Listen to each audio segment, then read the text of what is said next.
J'y vais, non? On m'entend? Oui, on m'entend. OK.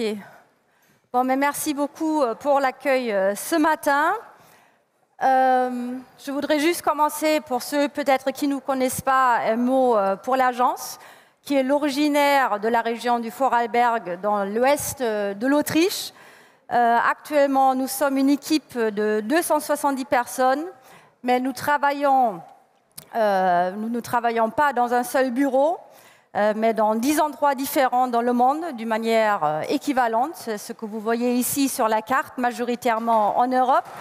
Et travailler géographiquement dans les lieux différents, c'est-à-dire là où sont nos projets. C'était une décision philosophique. Cela nous donne l'opportunité de comprendre et d'affronter le contexte physique et culturel dans lequel nous travaillons.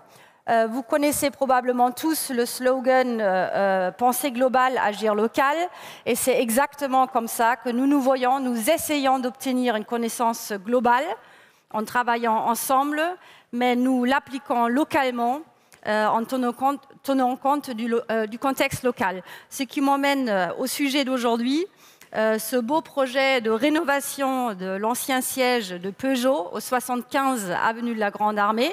Aujourd'hui, son nom commercial, c'est Life. Et le bâtiment a été construit autour de 1965 par les frères architectes Louis, Luc et Thierry Saint-Saulieu et directement pour Peugeot. Son emplacement est sur l'axe historique Louvre, Champs-Élysées, Arc de Triomphe, La Défense. Et ainsi, le bâtiment est extrêmement, ou d'une manière privilégiée, relié au quartier d'affaires. Sa structure, c'est le petit point rouge que vous voyez s'étend entre la porte Maillot et la rue Pergolèse, qui ensuite va vers l'avenue Foch. Et le projet est exemplaire pour un style qu'on appelle style international des années 70. Une des particularités du projet est sa façade qui se déploie sur 110 mètres de longueur sur l'avenue, là où il y a des séquences urbaines plutôt entre 20 et 30 mètres pour les bâtiments haussmanniens et puis 40-60 mètres pour les post-haussmanniens. Et c'est donc une intervention du XXe siècle qui est assez brutale dans un tissu urbain plutôt homogène. En 2015, Gecina, la maîtrise d'ouvrage, achète cet immeuble avec 30 000 m² en superstructure. Pour être précis, il y a 30 000 m² en superstructure, mais il y a encore une fois 30 000 m² en infrastructure. Il y a 5 sous-sols. Bien sûr, c'était un immeuble pour Peugeot, pour la voiture. Et à ce moment-là, en 2015, Gecina opte pour une démolition et une nouvelle construction. Mais la ville de Paris souhaitait préserver ce patrimoine du XXe siècle. C'est le temps de Jean-Louis Missika, vous vous rappelez, qui pousse à préserver le tissu urbain existant dans la capitale, justement pour lutter contre le déchet issu de la construction et pour lutter vraiment pour l'urgence climatique. Et avec l'arrivée de Mika Brunel chez Gecina, le dialogue recommence avec la ville et nos propositions qui ont orienté aussi le projet plutôt vers une restructuration qu'une démolition-reconstruction. Nous avons pu démontrer que le bâtiment peut être très bien transformé, qu'il peut être très bien un puits de carbone au lieu d'être une nouvelle source d'émissions de CO2. Mais avant que je vous parle encore de l'économie circulaire, je reste 5 minutes sur l'architecture. Le défi consistait aussi à donner une nouvelle identité au bâtiment. La ville voulait garder ce projet aussi parce qu'il faisait partie du patrimoine de ce quartier. Les ABF le trouvaient très beau, nous on le trouvait très beau. Mais la maîtrise d'ouvrage souhaitait rompre avec l'image qui était associée à Peugeot, évidemment pour permettre aussi à une nouvelle société de pouvoir s'identifier avec ce bâtiment. Alors la question c'était comment garder l'existant tout en créant aussi une nouvelle identité. Et nous avons du coup proposé d'apporter une nouvelle dynamique à cette façade qui est d'origine avec un damier en béton porteur et du granit. et nous remplaçons un élément sur deux de ces caissons de ce damier par des caissons vitrés extrudés en métal couleur bronze de différentes profondeurs pour créer justement un nouveau relief où la lumière et les reflets feront vibrer cette façade qui du coup sera encore plus cinétique et un peu moins austère. Voici quelques images aussi du chantier en cours avec ces caissons extrudés. Et il faut savoir aussi que cette façade avenue de la Grande Armée, elle est située au nord. Et donc, d'ouvrir une allège sur deux nous a également permis d'avoir plus de lumière naturelle sur les plateaux de bureaux. Et c'est vraiment ici qu'est née notre première réflexion par rapport au réemploi. Dans ces cadres de béton, plutôt dans ces cadres de béton existants. Donc c'est de nouveau un zoom sur la façade existante où vous voyez les allèges en granit noir. Et nous devrions de toute manière déposer le granit noir pour désamianter les allèges, pour rendre la façade aussi plus transparente, plus claire. Mais du coup, nous recyclerons, nous réemployons parfaitement ce granit, vraiment un à un, on ne le transforme pas, pour en faire le sol de cette grande galerie fabuleuse à rez-de-chaussée. Donc ça, ici, c'est une vue historique de cette grande galerie qui était le showroom de Peugeot, qui est aujourd'hui propre, mais toujours en chantier. Et vous voyez ici l'image, comment nous imaginons cette grande galerie après, avec ici, regardez le sol, vraiment un bel exemple, comment on peut réutiliser les mêmes matériaux déposés sur le site d'une manière encore plus forte. Donc le granit qui était ponctuellement dans les allèges sera du coup le nouveau plancher de ce forum de 1500 m² d'une manière continue. Et d'ailleurs, lorsqu'on voit cette simulation ou même les images historiques de cette grande nef avec une hauteur de 8 mètres, rythmée vraiment par des impressionnants portiques en béton, on comprend encore plus pourquoi il ne fallait vraiment pas démolir ce bâtiment, parce que plus personne ne construira des volumes équivalents aujourd'hui. Un deuxième point par rapport à cet espace, vous le savez, ce qui est vraiment clé pour la réussite des projets, c'est toujours leur relation avec l'espace public. Et ici, l'espace public, l'avenue de la Grande Armée est à droite, s'étend vraiment dans le rez-de-chaussée sur toute la linéarité publique, mais aussi jusque dans les cœurs d'îlots, que je vous montrerai dans un instant. Ces surfaces sont affectées à la culture, aux services, à des commerces.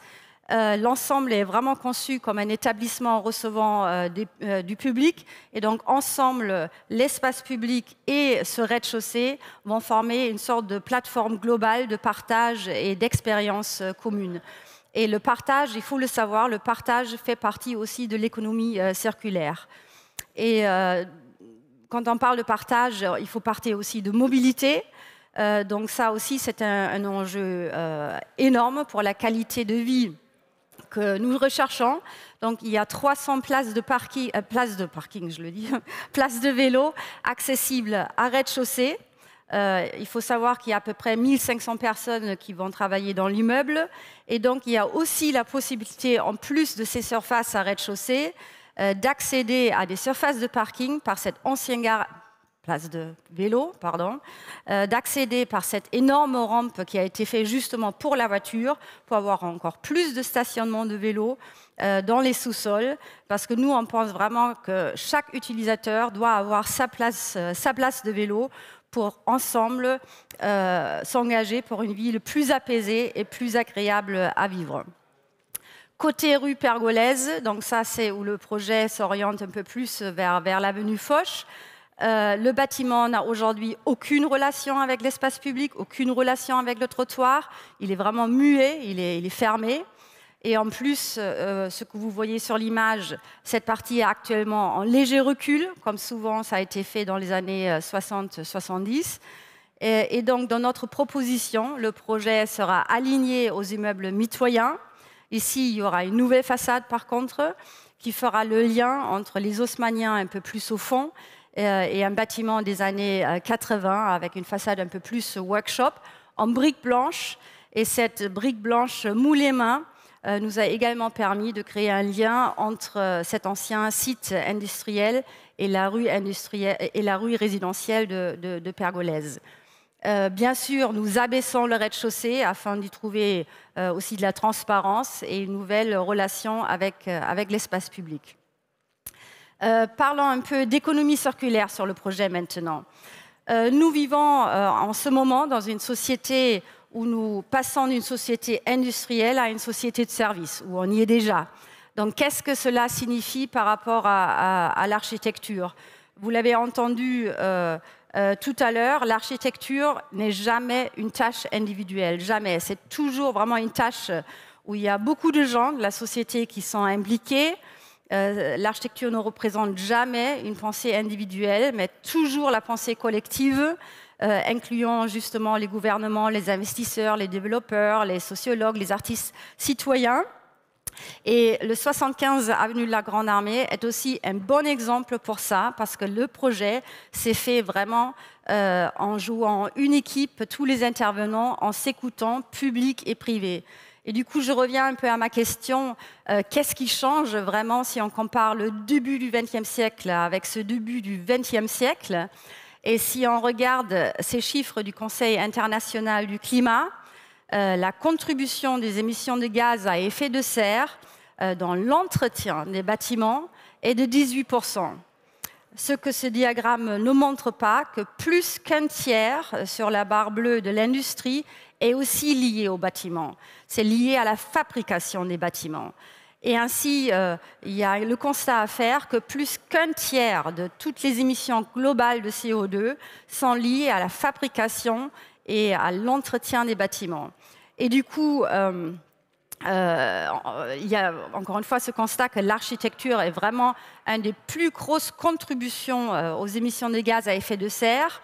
Et par conséquent, nous nous sommes posé la question comment on peut augmenter le confort de ce bâtiment, comment on peut augmenter la qualité d'usage tout en réduisant l'impact de gaz à effet de serre, l'impact de CO2.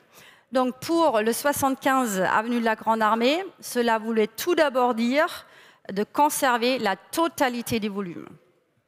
Au cœur de la parcelle, plutôt à gauche, nous créons une agora qui est surmontée par une verrière qui permettra de faire entrer la lumière au premier sous-sol, qui lui est relié au rez-de-chaussée par des larges escaliers. C'est une sorte de nouveau jardin d'hiver qui abritera un centre d'affaires, un auditorium, des salles de réunion, fitness, une partie de la restauration. Mais cela nous a permis de revaloriser la totalité du premier sous-sol en apportant des espaces très lumineux à la communauté des gens qui vont y travailler. Et augmenter la qualité d'usage et réduire l'impact carbone voulait évidemment dire aussi dégager toutes les toitures terrasses qui s'étagèrent à l'arrière du projet de toutes les installations techniques et d'y composer un véritable paysage. C'est les paysagistes du ZUS, il faut que je les nomme d'ailleurs. Et ça, évidemment, ça améliore la qualité d'usage du bâtiment, mais cela améliore aussi la qualité de l'air et le rafraîchissement naturel de la parcelle pour l'ensemble du quartier, pour l'ensemble des gens qui habitent autour. Ça, c'est une vue sur la rue Pergolèse. Donc, on voit que les habitations sont assez proches des toitures terrasses de l'arrière du projet. Donc, l'opération est vraiment exemplaire sur le plan de l'économie circulaire. Et j'arrive un peu aux déchets, parce qu'une rénovation, évidemment, veut dire qu'il y aura des déchets. C'est inévitable. La modification de noyaux pour remettre l'ensemble en norme, plus d'escaliers de secours, le curage des faux plafonds existants, le curage des sols souples, du plâtre. L'ensemble, pour l'avenue de la Grande Armée, a produit 5600 tonnes de déchets. Je ne sais pas comment on peut rendre une tonne encore plus perceptible. Je crois qu'une voiture pèse 1,5 ou 1,6 tonnes. Donc, c'est environ 3500 voitures en déchets. Donc, c'est assez important. Mais ici, ce qui semble être du déchet est en effet une source de recyclage et donc 92% de tous les déchets, ce qui veut dire 5165 tonnes, ont été recyclés pour la fabrication de plâtre, pour la fabrication de verre recyclé, pour la fabrication de panneaux de particules ou encore pour des remblais de carrière. Et 81 tonnes de ces déchets ont été réemployés sur le site avec l'aide de la société CycleUp. Vous avez vu tout à l'heure l'exemple du granit noir de la façade existante qui, encore une fois, sans transformation, sera vraiment réutilisé sur le projet. Nous faisons la même chose avec... il y a du marbre dans le projet, donc on le réutilise pour en faire le revêtement des sanitaires. Et seulement cette partie de réemploi sur site permettait d'économiser 400 tonnes de CO2. Il y a évidemment des nouvelles parties en béton, mais comme ici, il y a, je le disais tout à l'heure, il y a beaucoup de nouveaux escaliers comme sortie de secours. Il y a 186 volets d'escalier pour des nouveaux issues de secours. Et ces volets ont été fabriqués d'une manière innovante par un ciment décarboné fait par Eiffage à base de déchets de l'industrie sidérurgique. Et du coup, ce béton émet 7 fois moins de CO2 qu'un béton normal. Je finis en résumant encore une fois notre ambition pour cet ancien siège de Peugeot. Donc, premièrement, c'était vraiment préserver le patrimoine du XXe siècle de la ville de Paris parce que nous y voyons une véritable beauté et un potentiel incroyable de le faire rayonner, de le faire réveiller. Et deuxièmement, l'objectif était vraiment assurer la longévité de cette structure en l'équipant pour le futur. Et donc pour nous, le 75 avenue de la Grande Armée représente vraiment un changement radical dans la performance et la rénovation des bâtiments et offre une nouvelle perspective pour des rénovations futures. Et nous pensons que c'est ça vraiment la transition pour de bon. Merci. Merci beaucoup. Merci madame. Merci beaucoup. Et donc,